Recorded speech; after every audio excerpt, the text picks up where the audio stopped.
Everything else you see in Kenya in terms of development, like even the Talanta Stadium, is also not part of the 12 trillion debt.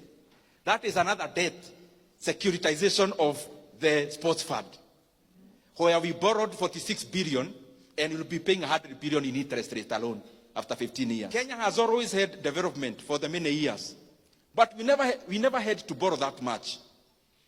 President Kibaki did a lot of development.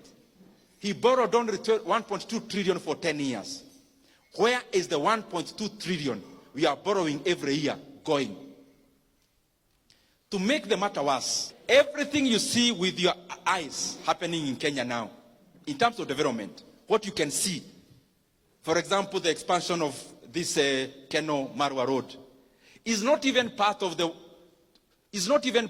12 trillion borrowed. Is another loan on the side called fuel levy securitization. Everything else you see in Kenya in terms of development, like even the Talanta Stadium, is also not part of the 12 trillion debt. That is another debt, securitization of the sports fund, where we borrowed 46 billion and will be paying 100 billion in interest rate alone after 15 years.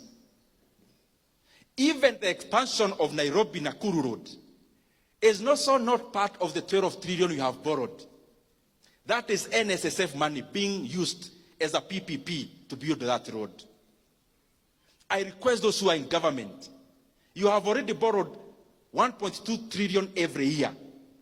And even what we can see with our eyes is actually not part of that borrowing.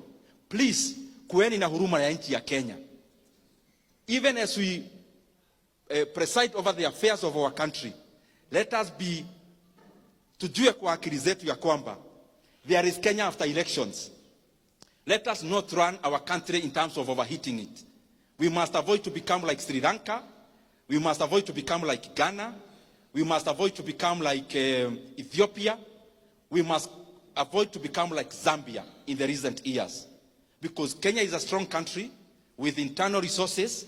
This issue of profligate borrowing must come to an end.